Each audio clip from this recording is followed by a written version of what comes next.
So chapter number 7 environment and sustainable development. ठीक है, तो बहुत ही इजी चैप्टर है हमारा चैप्टर नंबर 7 जो बिल्कुल बेसिक नॉलेज पे बेस्ड है। तो स्टार्ट करते हैं। सबसे पहले टाइटल सही, और टाइटल का पहला वर्ड है इन्वायरमेंट। तो व्हाट इज इन्वायरमेंट? इवन हमने साइंस में भी पढ़ा होगा कि इन्वायरमेंट क्या होता है। तो यहां पर पढ़ते हैं कि इन्वायरमेंट क्या बताता है। It refers to the total planetary inheritance and the totality of the all the resources. यानी कि जितने भी रिसोर्सेज आप देख रहे हो ना अपने आसपास, अपने सराउंडिंग्स में आप जितने भी रिसोर्सेज देख रहे हो, चाहे वो लिविंग है चाहे वो नॉन लिविंग है, हमारा इन्वायरमेंट उन सभी को मिलाकर बनाया जाता है। ठीक है, अब यहां पर आप कह रहे हो ना जब रिसोर्सेज, तो रिसोर्सेज के अंदर दो तरीके के एलिमेंट्स आ रहे हैं, बायोटिक और एबायोटिक। बायोटिक के अंदर आपके ये लिविंग ऑर्गेनिज्म होते हैं, सारे लिविंग थिंग्स होती हैं लाइक बर्ड्स, ह्यूमन, प्लांट्स, ये सब। और अबायोटिक के अंदर आपके एयर, वाटर, लैंड, ये सब चीजें आ जाती हैं। ये दोनों ही एलिमेंट्स आपस में एक दूसरे को क्या करते हैं, इन्फ्लुएंस करते हैं। कहीं ना कहीं अगर इनमें चेंजेस आएंगे तो उसका इम्पैक्ट इधर भी बिल्कुल पड़ेगा। अब जैसे कि पॉपुलेशन अगर बढ़ रही है, वो ह्यूमन एलिमेंट हो गया। बढ़ती हुई पॉपुलेशन क्या प्रेशर नहीं डालती है वाटर, लैंड, एयर, इन सब रिसोर्सेज के ऊपर? कहीं ना कहीं उस पर इम्पैक्ट जाता है ना। तो यहाँ पर बोला गया कि जो हमारा पूरा इन्वायरमेंट है इन दोनों एलिमेंट से मिलकर बना है और आपस में एक दूसरे को ये क्या करते हैं, इन्फ्लुएंस करते हैं। ठीक है, अब हमारे इन्वायरमेंट के फंक्शंस क्या है। हमारे पास यहाँ पे 5 फंक्शन है जो हमारा इन्वायरमेंट परफॉर्म करता है, जिसमें सबसे पहला है सप्लाइज रिसोर्सेज, सेकंड है एसिमुलेट्स द वेस्ट, थर्ड है सस्टेन्स लाइफ, फोर्थ है enhance the quality of life, fifth है carrying capacity of the environment. सबसे पहले की बात करें, सप्लाइज रिसोर्सेज। हमें अपने इन्वायरमेंट से, चाहे वो रेनेबल रिसोर्सेज हो या नॉन रेनेबल रिसोर्सेज हो, दोनों तरीके के रिसोर्सेज मिल रहे हैं। अब ये बचपन से पढ़ते हैं ना कि कौन से होते हैं, रेनेबल रिसोर्सेज यानी कि जो डिप्लीटेड और एग्जॉस्टेड होने के जिनके चांसेस कम होते हैं, और नॉन रेनेबल यानी कि जो डिप्लीट हो सकते हैं और एग्जॉस्ट हो सकते हैं, यानी कि एक टाइम बाद ये खत्म हो जाएंगे, जिनको बचाने की हम लोग कोशिश कर रहे हैं बेसिकली। ठीक है, तो ये दोनों ही रिसोर्सेज आपको कौन देता है, एनवायरनमेंट देता है, और हमें अपने सर्वाइवल के लिए इन दोनों ही रिसोर्सेज की जरूरत है। Second, assimilates the waste. अब जब आप यहाँ पे सर्वाइवल कर रहे हो तो अपने सर्वाइवल के अंदर बहुत से अलग अलग तरीके के वेस्ट जनरेट किए जाते हैं। Even in the process of production भी अलग अलग तरीके के वेस्ट जनरेट होते हैं, और अगर उन वेस्ट को ढंग से मैनेज नहीं किया जाता तो हमारा पूरा एनवायरनमेंट डिग्रेड हो जाता है। आप देख रहे हो ना कि एयर पॉल्यूशन हुए हैं या वाटर पॉल्यूशन है। अब जैसे वाटर पॉल्यूशन कैसे, कि बहुत सारा वेस्ट होता है जो इंडस्ट्रीज के अंदर से निकलता है, जो केमिकल्स होते हैं वो इंडस्ट्रीज के अंदर से निकलते हैं। अब वो सारे कहाँ जाते हैं, वाटर में ही जाते हैं ना, वाटर बॉडीज में जाते हैं। उन्हीं वाटर बॉडीज को हम लोग कंज्यूम करते हैं। दिल्ली में रहने वाले हो तो यमुना के बारे में सुन ही रहे होगे। तो गणेश विसर्जन हुआ तो हमने बप्पा जी का विसर्जन किया इको फ्रेंडली, लेकिन अभी भी कुछ लोग जो अवेयर नहीं है इन सब चीजों से, वो दूसरे तरीके के बप्पा जी लेकर गए, उनका विसर्जन किया, जिससे कहीं ना कहीं देखो जो हमारी यमुना रिवर है वो क्या हुई है, पॉल्यूट हुई है। इसी तरीके से हमारे यहाँ पर जब नवरात्रे आते हैं तो जो बंगालीज होते हैं उनके यहाँ पर भी ये एक कस्टम होता है, वो लोग क्या करते हैं, दुर्गा माँ की प्रतिमा को विसर्जित करते हैं। तो अगर आप ढंग से इन सब चीजों को नहीं करते हो, अवेयर नहीं होते हो, तो यहाँ पर आप एक कारण बन रहे हो अपने एनवायरनमेंट को डिग्रेड करने के लिए। तो यहाँ पर अगर एनवायरनमेंट को ढंग से आप रखोगे तो ये उन सभी वेस्ट को क्या करता है, अपने अंदर एब्जॉर्ब कर लेता है। ठीक है, and it is necessary for the survival of life, क्योंकि देखो पानी, कहते हैं ना जल ही जीवन है, और अगर वही प्रदूषित हो गया तो फिर हमारा जीवन ही क्या है। ठीक है, और आजकल देख रहे हो ना बहुत सारे लोग बीमार हो रहे हैं, बहुत दिनों से ये होता है ना, कई वजह से एक हवा से चलती है कि बहुत सारे लोग बीमार हो रहे हैं, गला खराब हो रहा है, फीवर बहुत ज्यादा आ रहा है। चलो वो तो डेंगू, चिकनगुनिया और मलेरिया वाला सीजन चल ही रहा है, बट स्टिल पानी भी खराब आ जाने की वजह से भी लोगों को बीमारियां हो रही हैं। क्यों हो रही है, क्योंकि हम एनवायरनमेंट को डिग्रेड कर रहे हैं। तो हमारे एनवायरनमेंट का ये फंक्शन है कि हमें बचाता है उन सभी वेस्ट से, अगर हम सही चीजों का इस्तेमाल करें तो। Third one is it sustains our life. बहुत सारी चीजें हमें ऐसी मिल रही हैं जो हमारे लिए जरूरी है। अगर हमें धूप नहीं मिलेगी ना तो हम बहुत सारी बीमारियों से घिर जाएंगे। तो यहाँ पर बहुत सारी ऐसे डिसीज है कि भाई हमें अगर जैसे सन नहीं मिला तो वही विटामिन डी की कमी हो जाएगी, और विटामिन डी तो हम लोगों के लिए कितना जरूरी है। ठीक है, उसके बाद वाटर है, सॉइल है, एयर है, तो ये सभी चीजें तो बहुत जरूरी है ना हमारे लिए। अगर ये नहीं होंगे तो हम कैसे सर्वाइवल करेंगे। क्यों हम कहते हैं कि प्लैनेट अर्थ पर ही जिंदगी है, क्योंकि हमें प्लैनेट अर्थ पे सब चीजें मिल रही हैं। ऐसा इन्वायरमेंट है हमारे पास यहाँ पे जो लाइफ को सस्टेन कर पा रहा है। क्यों अदर प्लैनेट्स के ऊपर आज भी सिर्फ रिसर्च चल रही है, हम कहते हैं कि ऐसा हो सकता है बट अभी हो नहीं पा रहा है। क्यों? क्योंकि अभी वो इन्वायरमेंट नहीं मिल पा रहा है, वहां पर अभी लाइफ को सस्टेन नहीं किया जा पा रहा है। ठीक है, उसके बाद it enhance our quality of life, हमारी क्वालिटी ऑफ लाइफ को भी इंक्रीज करता है। हम कहते हैं ना पहाड़ों पे जाने का मन करता है ना, हमें ग्रीनरी में बहुत अच्छा लगता है।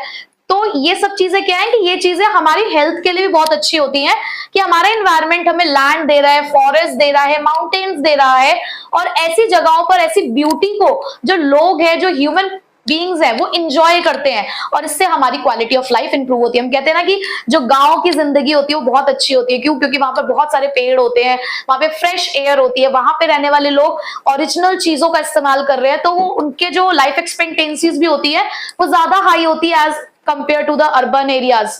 क्यों होती है? क्योंकि वहां का जो एनवायरनमेंट है वो प्योर है। ठीक है, वहां के लोगों की जो क्वालिटी ऑफ लाइफ है वो इंप्रूव हो रही है।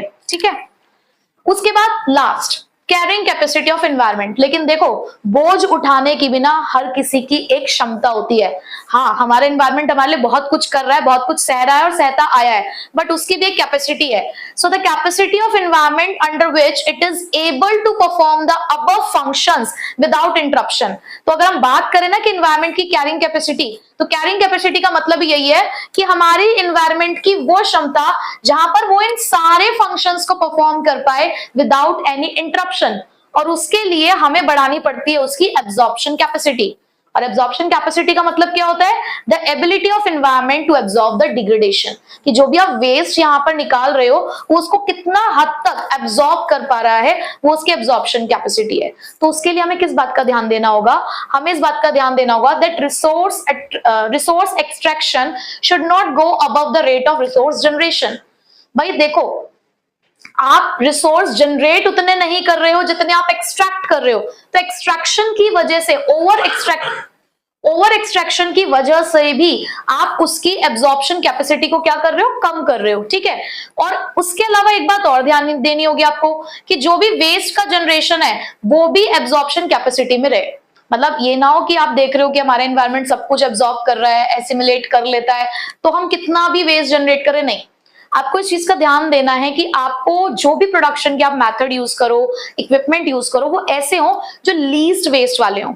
अब कार का कहते हैं ना कि पॉल्यूशन कराना होता है। क्यों कराना होता है? कौन से पॉल्यूशन को बढ़ावा देता है? ये एयर पॉल्यूशन। ये जितने व्हीकल्स हैं ये एयर पॉल्यूशन को बढ़ावा देते हैं ना, तो हम क्यों कहते हैं कि इसको कराओ? ताकि एयर पॉल्यूशन कम हो। हमने कहा ना कि आप ये कराओ ताकि वो चीज कम हो।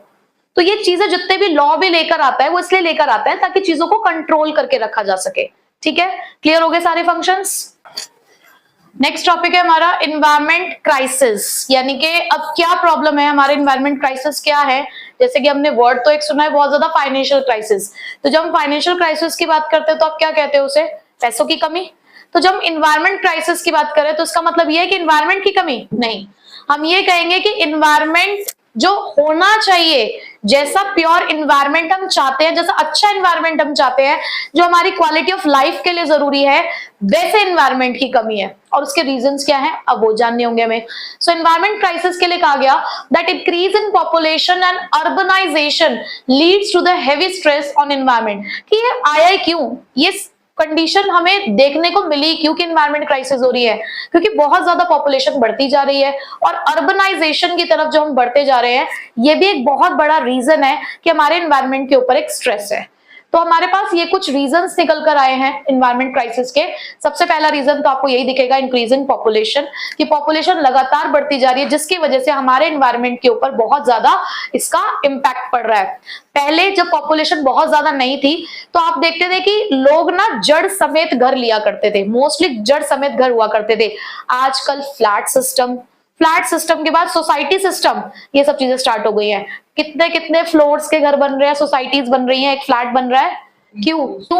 क्योंकि लैंड की कमी हो रही है भाई हमारे यहाँ पर। पॉपुलेशन का इतना ज्यादा स्ट्रेस है हमारे एनवायरनमेंट के ऊपर, लैंड के ऊपर, कि उनको सस्टेन करने के लिए, उनको एब्जॉर्ब करने के लिए हमारे पास कमी पड़ रही है। तो हम उसका सोल्यूशन निकाल रहे हैं यहाँ पर कहीं ना कहीं किसी तरीके से। ठीक है, तो पॉपुलेशन लगातार बढ़ रही है। दूसरा, इंडस्ट्रियल रेवोल्यूशन। देखो, इंडस्ट्रियल रेवोल्यूशन लाना जरूरी तो था, क्योंकि हमारे यहाँ पर अगर इंडस्ट्रियल बेस स्ट्रांग नहीं होगा तो कंट्री का डेवलपमेंट भी नहीं होगा। बट प्रॉब्लम क्या है कि उस इंडस्ट्रियल रेवोल्यूशन की वजह से जो वेस्ट जनरेट हो रहा है और उसका सिस्टमैटिकली मैनेजमेंट नहीं हो रहा, जो वेस्ट मैनेजमेंट नहीं हो रहा है, वो प्रॉब्लम क्रिएट कर रहा है, वो इन्वायरमेंटल क्राइसिस का रीजन है। ठीक है, तीसरा कारण है एक्सट्रैक्शन ऑफ रिसोर्सेज।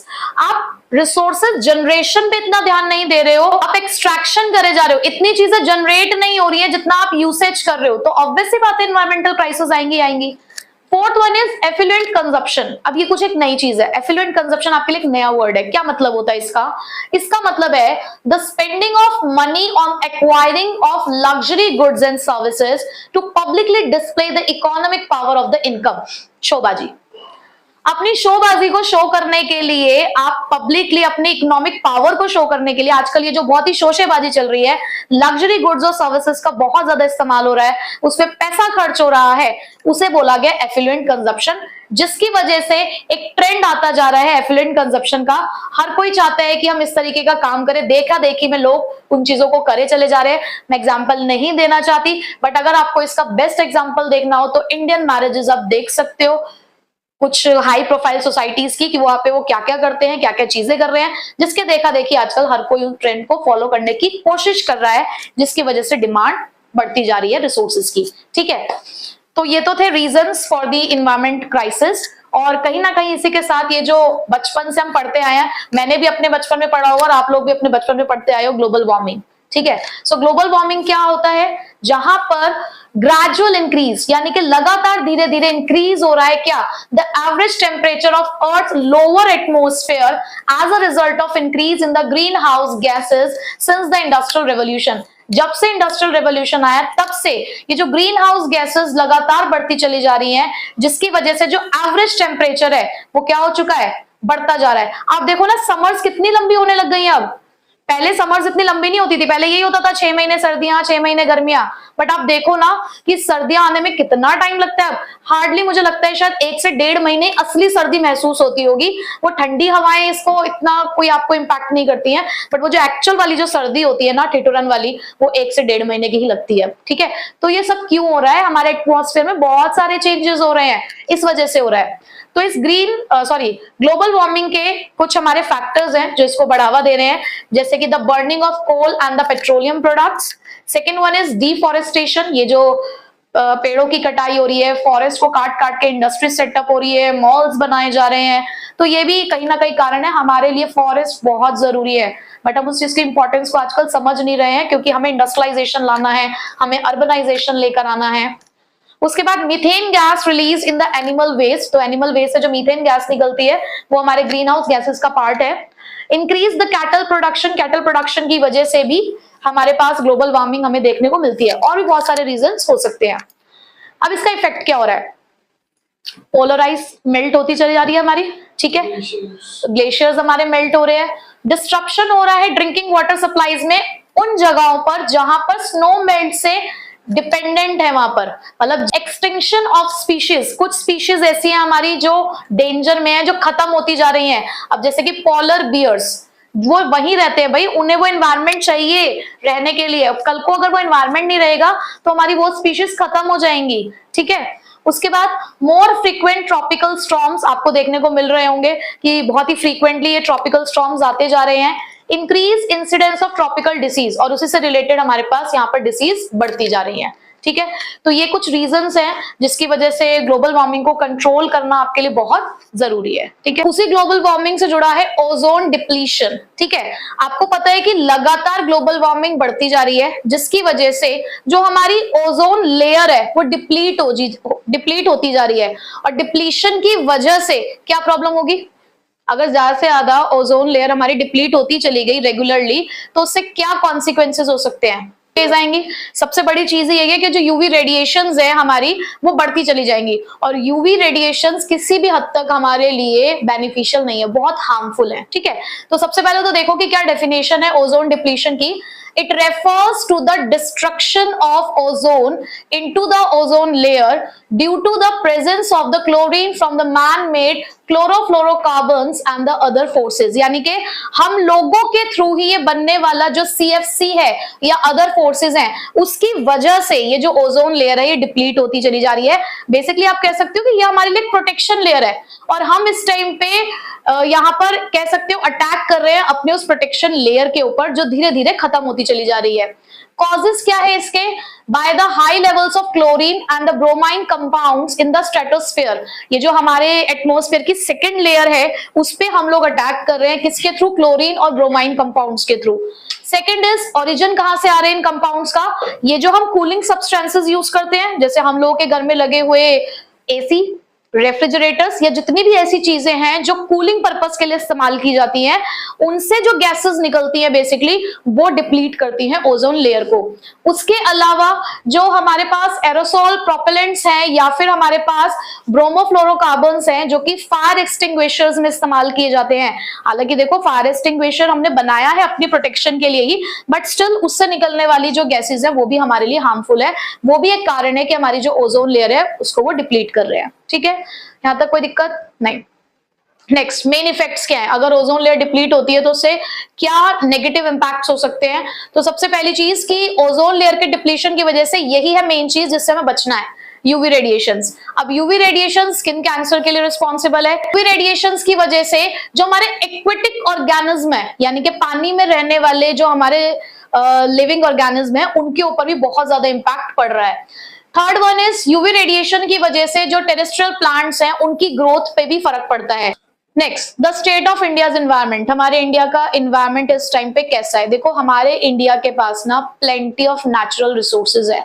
अगर आपने रामायण भी पढ़ी हो तो हमारे पास संजीवनी बूटी हमारे इंडिया में ही पाई जाती है, ठीक है, जो कि कह सकते हो कि हर एक बीमारी का इलाज है। तो हमारे पास यहाँ पर नेचुरल रिसोर्सेज की बिल्कुल भी कमी नहीं है।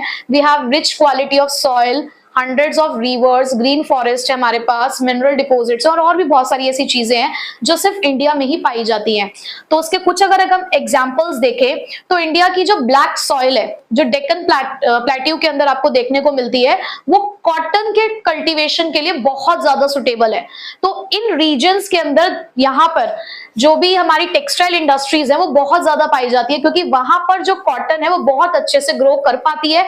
वो इन्वायरमेंट जो है सुटेबल वो उसी जगह पर पाया जाता है। इंडो गैंगेटिक प्लेन्स हमारे जो अरेबियन सी से बे ऑफ बंगाल तक जाते हैं, तो वो सबसे ज्यादा पूरी कंट्री में मोस्ट फर्टाइल माने जाते हैं, डेंसली पॉपुलेटेड है और इंटेंसिवली कल्टीवेटेड माने जाते हैं। यानी कि कल्टीवेशन के लिए वहां की जो कह सकते हो जो क्लाइमेट है वो बहुत ज्यादा फेवरेबल है और पूरे वर्ल्ड में जाना जाता है। उसके अलावा इंडिया के फॉरेस्ट हालांकि अनइवनली डिस्ट्रीब्यूटेड है वो, बट स्टिल वो कह सकते हो कि आपको ना एक ग्रीन चादर यानी कि ग्रीन कवरिंग दे रहे हैं आपके लिए। प्लस जो हमारी वाइल्ड लाइफ है उसके लिए भी एक नेचुरल कवर है। हमारी जो वाइल्ड लाइफ है उसको प्रोटेक्ट करते हैं ना इंडिया के फॉरेस्ट, वहीं तो देखने को मिलता है हमें सब कुछ। तो ये भी एक बहुत अच्छी चीज है हमारे इंडिया की। हमारे पास बहुत ज्यादा आयरन ओर के डिपॉजिट्स हैं और नेचुरल गैसेस है हमारे पास। और आप ये देख सकते हो कि इंडिया के अंदर ही ये 20% जो रिजर्व है वो इंडिया के अंदर ही पाया जाता है। तो मतलब पूरे वर्ल्ड का एक काफी अच्छा पार्ट इंडिया के पास ही है। तो इंडिया को कहा जाता है कि इंडिया का जो एनवायरनमेंट है ना वो बहुत सुटेबल है बहुत सारी चीजों के लिए। बट वही है कि हम कहीं ना कहीं अपनी एक्टिविटीज की वजह से, कुछ मैनमेड एक्टिविटीज की वजह से हम जो इस एनवायरनमेंट है इसको डिग्रेड करते जा रहे हैं। ठीक है, चैलेंजेस ऑफ इंडियाज एनवायरनमेंट, यानी कि अब इंडिया के एनवायरनमेंट के सामने क्या चैलेंजेस हैं, यहीं से एक्चुअल में आपका जो मेन चैप्टर की चीजें हैं वो स्टार्ट होती है। अब तक तो हम बेसिक चीजें पढ़ रहे थे जनरल नॉलेज वाली एनवायरनमेंट के बारे में, बट यहाँ से थोड़ा सा आपको चैप्टर को सीरियसली लेके चलना है क्योंकि ये टॉपिक्स कुछ इंपॉर्टेंट है जहां से क्वेश्चन बन सकता है। ठीक है, सो चैलेंजेस की अगर हम बात करें तो ये कुछ 6 चैलेंजेस है हमारे सामने, जैसे कि land degradation, then the degradation of forest जिसको आप डिफॉरेस्टेशन भी कहते हो, soil erosion, biodiversity loss, water pollution और द एयर पॉल्यूशन। तो ये 2 तो मैं कहूंगी बिल्कुल आपके वो बच्चों वाले कॉन्सेप्ट्स है, ये तो आपको पता ही होंगे। मेन हम यहाँ पे स्टार्टिंग के जो 4 है उस पर थोड़ा सा फोकस करते हैं।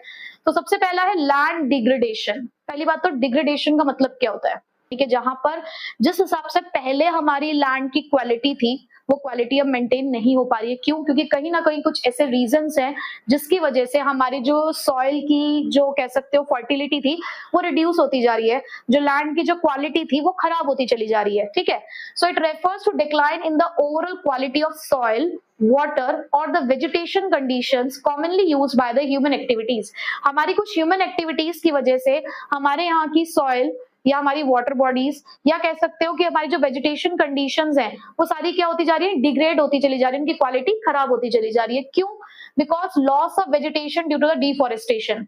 ज्यादा से ज्यादा डिफॉरेस्टेशन की वजह से, डिफॉरेस्टेशन का मतलब क्या है, जो पेड़ों की कटाई की जा रही है उसकी वजह से ये सब चीजें हम खोते जा रहे हैं। ओवर ग्रेजिंग हो रही है एनिमल्स के थ्रू, बहुत ज्यादा ओवर ग्रेजिंग हो रही है।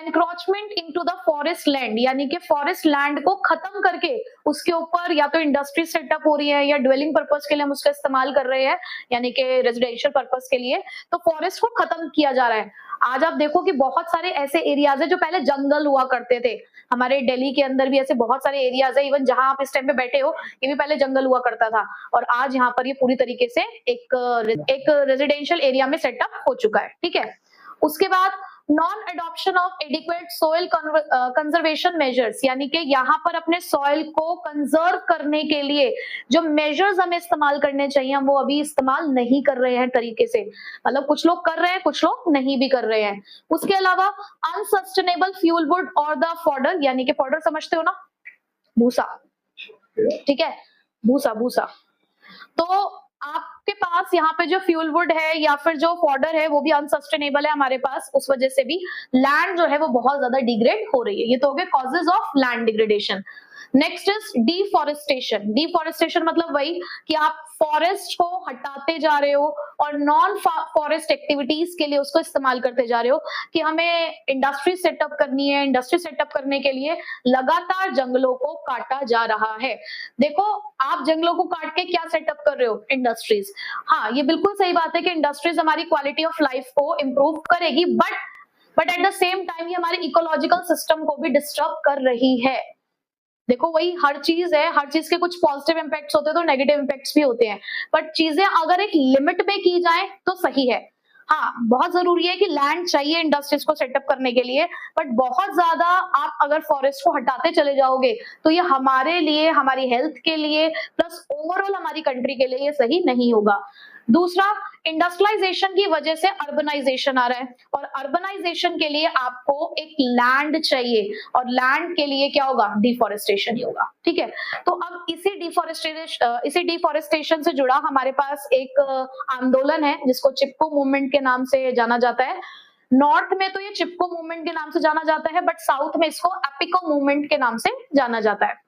बेसिकली ये स्टार्ट हुआ था for the forest conservation in India, कि हमारे यहाँ पर जो जंगल है उनको बचाने के लिए कुछ इंडिया के लोगों ने ही ये एक आंदोलन स्टार्ट किया। वो था 1970 के अंदर। 1970 के अंदर जब अथॉरिटीज आई थी सिरसी डिस्ट्रिक्ट के अंदर पेड़ों को काटने के लिए, तो वहां के 160 लोगों ने, जिसमें कुछ मैन, वुमेन और चिल्ड्रन सभी लोग थे, उन लोगों ने ट्रीज को हक किया और उन्होंने अलाउड ही नहीं किया उन वुड कटर्स को कि वो ट्रीज को काट पाए।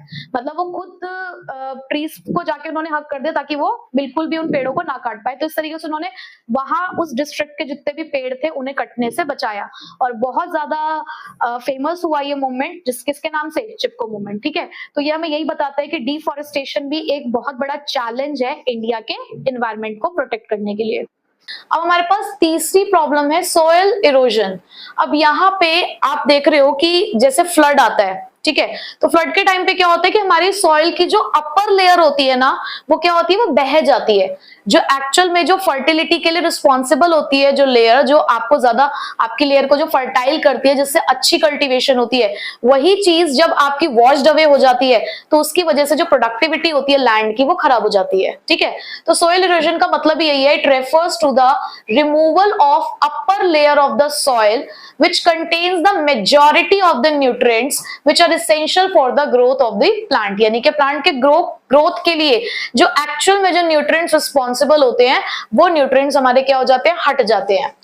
It is caused by the strong winds and the floods, यानी कि जब बहुत ज्यादा तेज हवाएं चलती हैं और जब हमारे पास यहाँ पे बाढ़ आती है तो उस टाइम पे हमें ये प्रॉब्लम देखने को मिलती है। सो अब इस प्रॉब्लम को आप सॉल्व कैसे कर सकते हो, वही एक ही हमारे पास सोल्यूशन है, the plantation of more trees. आप जितना ज्यादा यहाँ पर पेड़ लगाओगे उतना ही ज्यादा इस प्रॉब्लम का सोल्यूशन मिल सकता है। तो इसलिए देखो हम लोग प्लांटेशन डे भी सेलिब्रेट करते हैं, हम वर्ल्ड एनवायरनमेंट डे भी सेलिब्रेट करते हैं, जहां पे प्रमोट किया जाता है ऐसी ही एक्टिविटीज को जहां पर आप ज्यादा से ज्यादा पेड़ या प्लांट्स लगाएं। ठीक है। Fourth one is biodiversity loss. अब सबसे पहले समझते हैं कि बायोडाइवर्सिटी क्या होता है।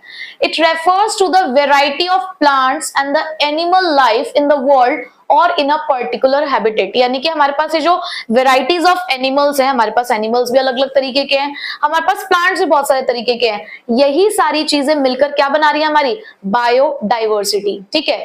तो बायोडाइवर्सिटी लॉस क्या होता होगा, इन्हीं चीजों का नुकसान। It refers to the extinction of the species of plants and animals worldwide and also the local loss of the species in a certain habitat।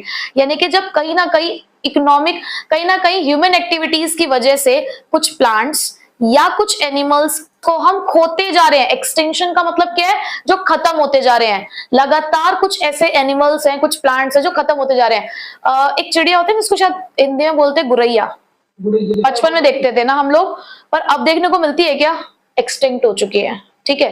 तो बहुत सारे ऐसे स्पीशीज हैं, बहुत सारे ऐसे प्लांट्स हैं जो हमें देखने को नहीं मिलते। क्यों?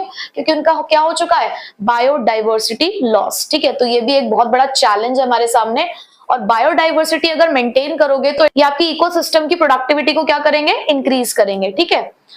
फिफ्थ वन और सिक्स्थ वन तो बहुत ही इजी है आपके लिए, बचपन से पढ़ते आए हो, लाइक वाटर पॉल्यूशन और एयर पॉल्यूशन।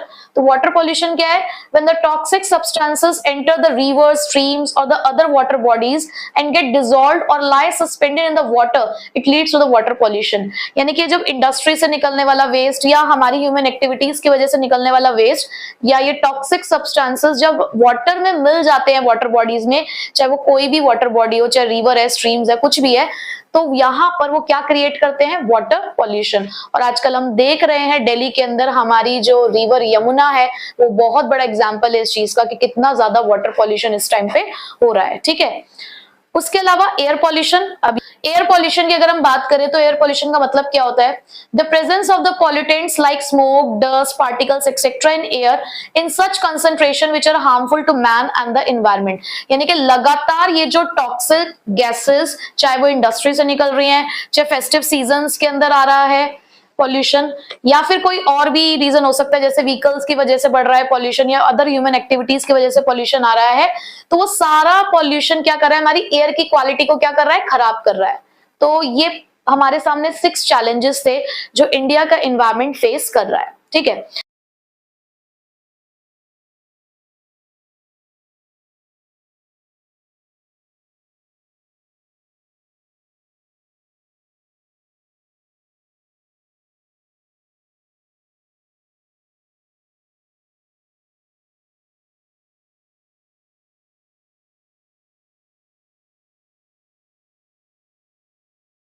Sustainable development.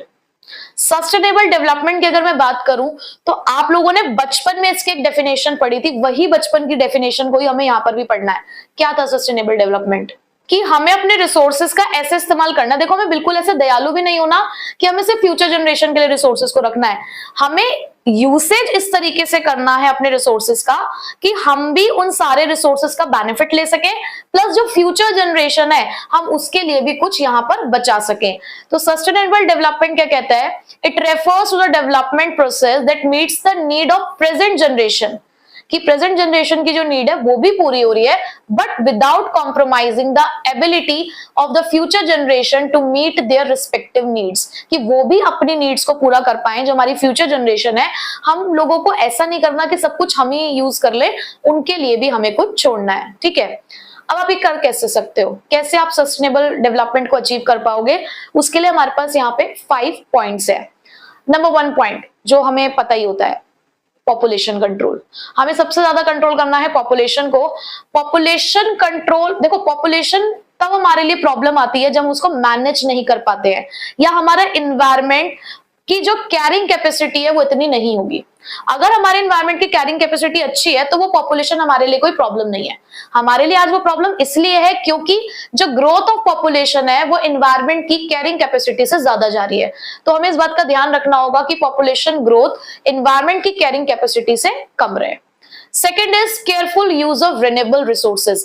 ठीक है, रिन्यूएबल रिसोर्सेज वो हैं जो खत्म नहीं होने वाले हैं, लेकिन हमें बहुत ज्यादा भी इनका यूसेज नहीं करना, क्योंकि यहां पर भी आपको एक चीज का ध्यान रखना होगा कि the rate of extraction should not exceed the rate of regeneration, क्योंकि कुछ रिन्यूएबल रिसोर्सेज ऐसे हैं जिसको आप एक्सट्रैक्ट करते हो, तो रेट ऑफ एक्सट्रैक्शन आपका रेट ऑफ रीजनरेशन से ज्यादा नहीं होना चाहिए। ठीक है।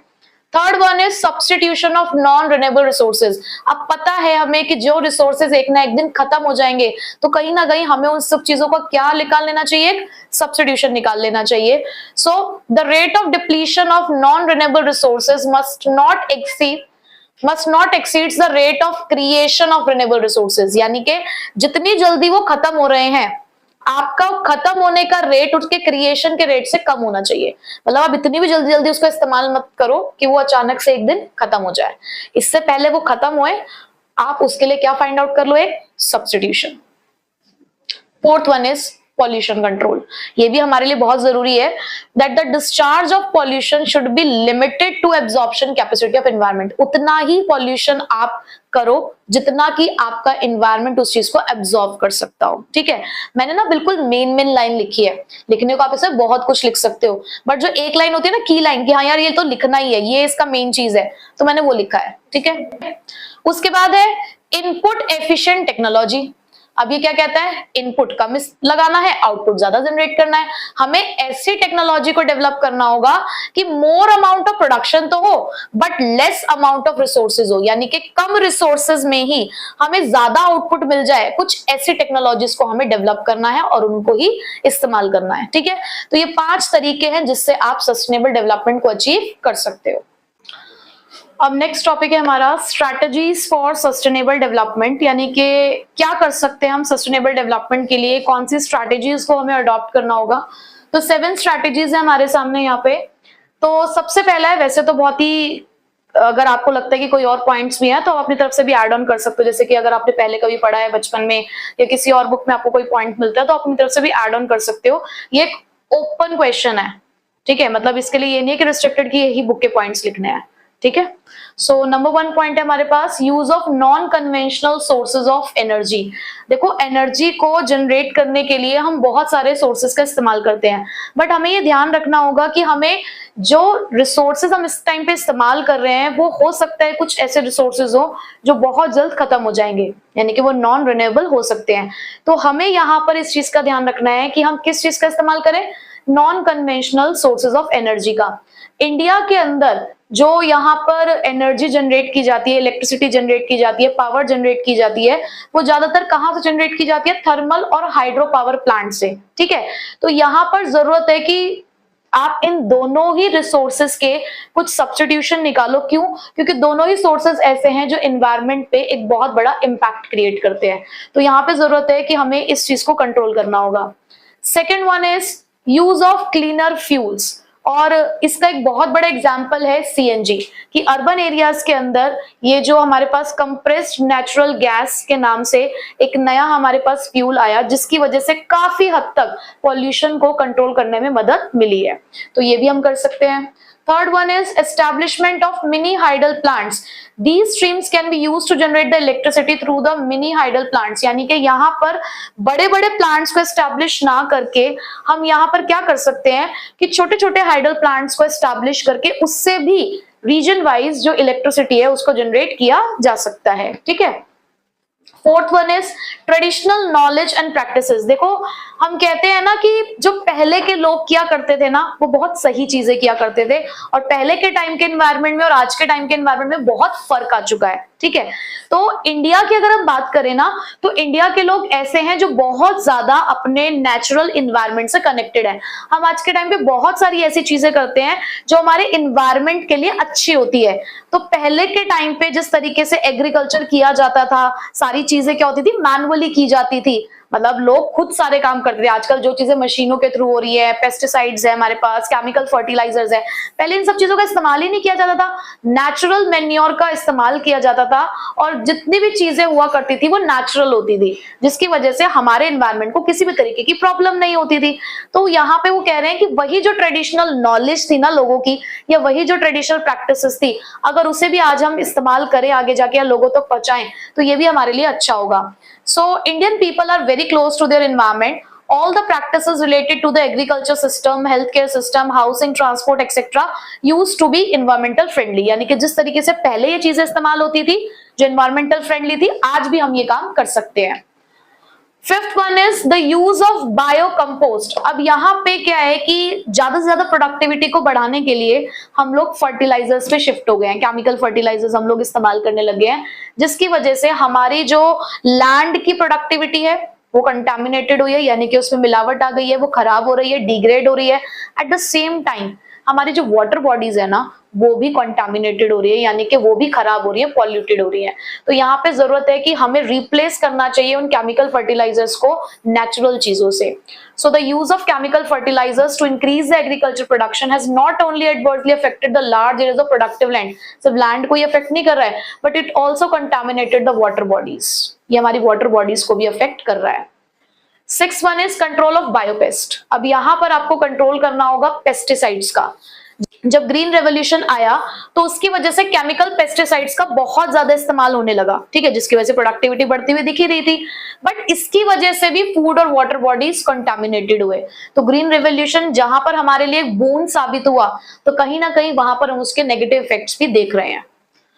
Seventh one is change in unsustainable pattern of consumption and production. यहाँ पर जो हमारा पैटर्न है ना कंजप्शन और प्रोडक्शन का, उसमें भी सस्टेनेबिलिटी नहीं है, यानी कि वो भी एक कहते हैं ना बैलेंस के साथ चलना, तो वो बैलेंस नहीं है उसके बीच में भी। So with increasing purchasing power, क्योंकि लोगों के हाथों में पैसा बहुत सारा आ चुका है, परचेजिंग पावर इंक्रीज हो गई है, सो वेस्टफुल कंजप्शन कर रहे हैं, which linked to the market driven consumerism, जिसकी वजह से क्या हो गया है कि लोग हर चीज खरीदना चाहते हैं मार्केट के अंदर, देखा देखी लोग चीजों को खरीद रहे हैं, हमें जिन चीजों की जरूरत नहीं भी है हम उन चीजों को भी आज के टाइम पे खरीद रहे हैं, and it's stressing the resources base of developing countries further, जिसकी वजह से जो डेवलपिंग कंट्रीज है उनके लिए प्रॉब्लम होती चली जा रही है, क्योंकि कंजप्शन बहुत ज्यादा बढ़ता जा रहा है चीजों का और उस हिसाब से हम प्रोडक्शन नहीं कर पा रहे हैं, ठीक है। तो ये हमारे पास 7 स्ट्रैटेजीज हैं जिससे हम सस्टेनेबल डेवलपमेंट को कहीं हद तक मेंटेन कर सकते हैं, ठीक है। हमने चैप्टर का जो पूरी चैप्टर के जितने भी कॉन्सेप्ट्स थे वो हमने सारे पढ़ लिए, बट एक ना क्वेश्चन निकल कर आता है चैप्टर के अंदर से, एक स्टेटमेंट है, क्योंकि हम लोग ना एनसीईआरटी फॉलो करते हैं अपने इंडियन इकोनॉमिक डेवलपमेंट के लिए, और उसका ना एक एक वर्ड हमारे लिए इंपॉर्टेंट है। और पीछे एक बोर्ड एग्जाम में एक टाइम पे हुआ भी, एक क्वेश्चन आया था, व्हाट इज लिबर्टी इंडिकेटर। अब जितने बच्चों ने रेफरेंस बुक से पढ़ाई करी ना, रेफरेंस बुक में बच्चों ने ये वाला टर्म ही नहीं पढ़ा था, व्हाट इज लिबर्टी इंडिकेटर, और बहुत सारे बच्चे इस क्वेश्चन को छोड़ के आए। लेकिन जिन बच्चों ने एनसीईआरटी पढ़ी थी, एनसीईआरटी के नोट्स फॉलो किए थे, वो सारे बच्चे इस क्वेश्चन को अटेम्प्ट करके आए थे। तो यहां पर मैं यही कहूंगी कि जब आप आईईडी पढ़ते हो ना, एक बार एटलीस्ट अपनी एनसीईआरटी को जरूर रीड करिए, या ऐसे नोट्स में से पढ़ाई करो जो एनसीईआरटी बेस्ड हो, ठीक है। तो वही उसी एनसीईआरटी बेस्ड से मेरे पास भी यहाँ पर कुछ 2 कॉन्सेप्ट्स निकल कर आए हैं, हमने कॉन्सेप्ट पढ़ लिए हैं, बट उसी के बीच में ये 2 हमारे पास चीजें हैं जो हमें और पढ़नी जरूरी है। एक तो हमारा क्वेश्चन की तरह ही है, तो किस तरीके का क्वेश्चन है, मैंने पूरा उसके आंसर की तरह भी इसको लिख दिया है कि अगर ऐसा क्वेश्चन आता है, ऐसा स्टेटमेंट लिख के आती है, तो उसको आपको इस तरीके से प्रेजेंट करना है, ठीक है। So question is the threat to India's environment poses और dichotomy, threat of poverty, induced environmental degradation, and at the same time threat of pollution from effluents and a rapidly growing industrial sector comment। पढ़ने में बड़ी भारी भरकम सी statement लग रही है, but इसका सिंपल सा मीनिंग ये है, वो ये कह रहे हैं कि हमारा जो इंडिया का एनवायरनमेंट है ना, वो एक थ्रेट को फेस कर रहा है, और वो जो थ्रेट है ना उसके 2 डायमेंशंस हैं, वो 2 ऐसी जगहों से आ रहे हैं वो थ्रेट, जो देखने में तो 2 अलग अलग चीजें हैं, यानी कि एक का दूसरे से कोई लेना देना नहीं है, बट स्टिल वो दोनों ही चीजें हमारे इंडिया के एनवायरनमेंट के लिए थ्रेट है। ये जो हमने वर्ड पढ़ा यहाँ पे डिकोटोमी, इसका मतलब ही यही होता है कि 2 ऐसे कॉन्सेप्ट्स जो एक दूसरे से बहुत सेपरेट है, दो अलग अलग फेजेस है किसी भी चीज के, बट स्टिल वो हमारे इंडिया के एनवायरनमेंट को क्या कर रहे हैं, थ्रेट दे रहे हैं। कैसे? दो डायमेंशन में ये थ्रेट दे रहे हैं। पहला थ्रेट तो ये है the poverty induced environmental degradation, गरीबी भी इन्वायरमेंट को डिग्रेड कर रही है। दूसरा थ्रेट जो आ रहा है वो आ रहा है the pollution from the affluence and a rapidly growing industrial sector. अब यहाँ पे एफ्लुएंस का मतलब होता है जो आपके पास बहुत सारा पैसा है ना, जो बहुत सारा खर्चा किया जा रहा है, जो लोगों की जेब में बहुत सारा पैसा और उसको खर्च कर रहे हैं, जिसकी वजह से डिमांड को इंक्रीज कर रहे हैं, और इंडस्ट्रियल सेक्टर जो बढ़ रहा है कहीं ना कहीं, उसकी वजह से भी इन्वायरमेंट डिग्रेड हो रहा है।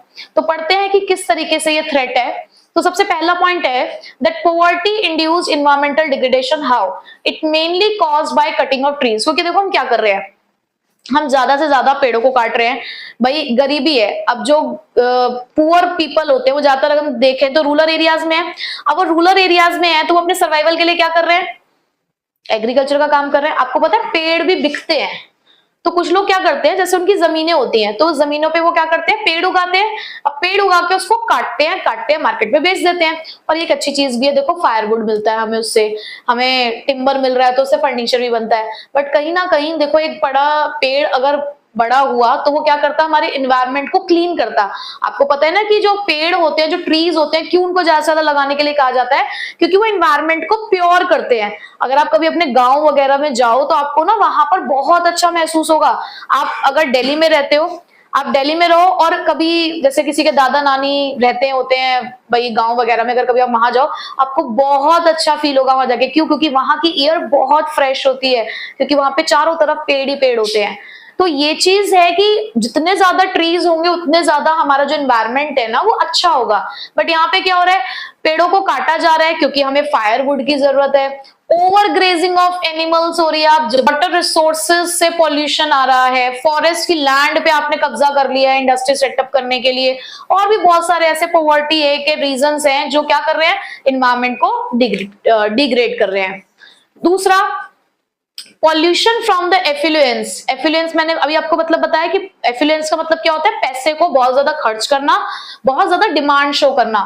सो विद एफ्लुएंस, जिसको आप वेल्थ कह सकते हो, the demand for goods and services increases which necessitates the need for increasing the production, resulting in increase in demand for resources as well as rise in pollution through vehicles and industry. उन्होंने कहा ज्यादा से ज्यादा लोगों के हाथों में जो पैसा है उसकी वजह से क्या हो रहा है, गुड्स एंड सर्विसेज की डिमांड बढ़ रही है, जिसकी वजह से क्या होगा भाई, प्रोडक्शन इंक्रीज करना पड़ेगा। प्रोडक्शन इंक्रीज करने की वजह से रिसोर्सेज की जरूरत ज्यादा पड़ेगी, और उसके साथ साथ ये तो हो ही रहा है कि प्रोडक्शन की वजह से रिसोर्सेज की जरूरत पड़ रही है। जो हमारे व्हीकल्स है, जो हमारी इंडस्ट्रीज हैं, वो भी तो इसी चीज को बढ़ावा दे रही हैं। तो पहला रीजन तो ये हो गया। दूसरा आप कह रहे हो कि इंडस्ट्रियल सेक्टर बढ़ता जा रहा है, अब इसकी वजह से क्या हो रहा है, डिफोरेस्टेशन। डिफोरेस्टेशन का मतलब क्या होता है, जंगल को साफ करे जा रहे हो। क्यों? क्योंकि वहां पे आपको इंडस्ट्री सेटअप करनी है, वहां पे आपको अर्बन सेक्टर अपना सेटअप करना है, अर्बनाइजेशन लेकर आना है। तो जब डिफोरेस्टेशन हो रहा है, आप नॉन बायोडिग्रेडेबल रिसोर्सेज का इस्तेमाल करो, जैसे प्लास्टिक वगैरह का आप ज्यादा से ज्यादा इस्तेमाल कर रहे हो। उसके अलावा इंडस्ट्रीज से जो हमें नेगेटिव एक्सटर्नलिटीज मिल रही हैं, जैसे कि एयर पॉल्यूशन, वाटर पॉल्यूशन और लैंड पॉल्यूशन के फॉर्म में, तो कहीं ना कहीं इंडस्ट्री सेटअप करना एक पॉजिटिव साइड है। बट उसी के साथ एक नेगेटिव साइड भी आ रही है हमारी कंट्री के अंदर कि हमारा एनवायरनमेंट डिग्रेड हो रहा है। क्यों? क्योंकि वहां से पॉल्यूशन आ रहा है, वाटर, एयर, लैंड, तीनों तरीके का पॉल्यूशन वो हमें प्रोवाइड कर रहे हैं। व्हीकल्स कहीं ना कहीं नॉइज पॉल्यूशन हमें प्रोवाइड कर रहे हैं। तो ये दोनों ही एक दूसरे से पोल्स अपार्ट चीज है, दोनों का एक दूसरे से कोई लेना देना नहीं है, बट स्टिल दोनों ही हमारे इंडिया के एनवायरनमेंट के लिए एक बहुत बड़ा थ्रेट है। ठीक है, क्लियर हो गया ये वाला क्वेश्चन आपको। नेक्स्ट एक टर्म निकल कर आई, जैसे मैंने अभी आपको एक लिबर्टी इंडिकेटर बताया ना, एक टर्म, इसी तरीके से वो हमें नेक्स्ट चैप्टर में पढ़ना है। यहां पर भी एक टर्म है मॉन्ट्रियल प्रोटोकॉल।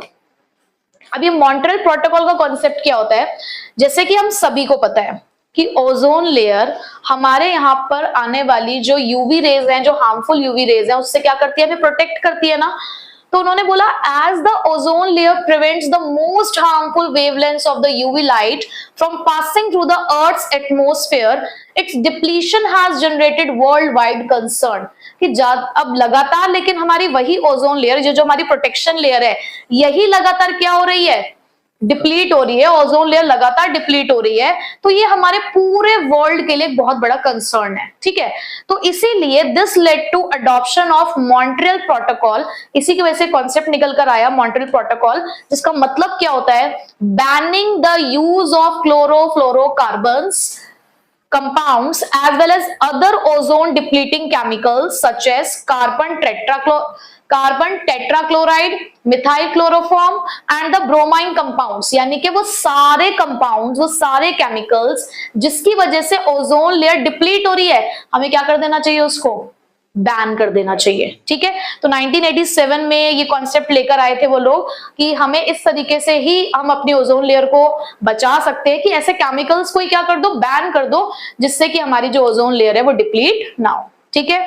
तो बस इसी के साथ हमारा जो ये चैप्टर है सस्टेनेबल डेवलपमेंट वाला, एनवायरमेंट एंड सस्टेनेबल डेवलपमेंट, वो कंप्लीट होता है।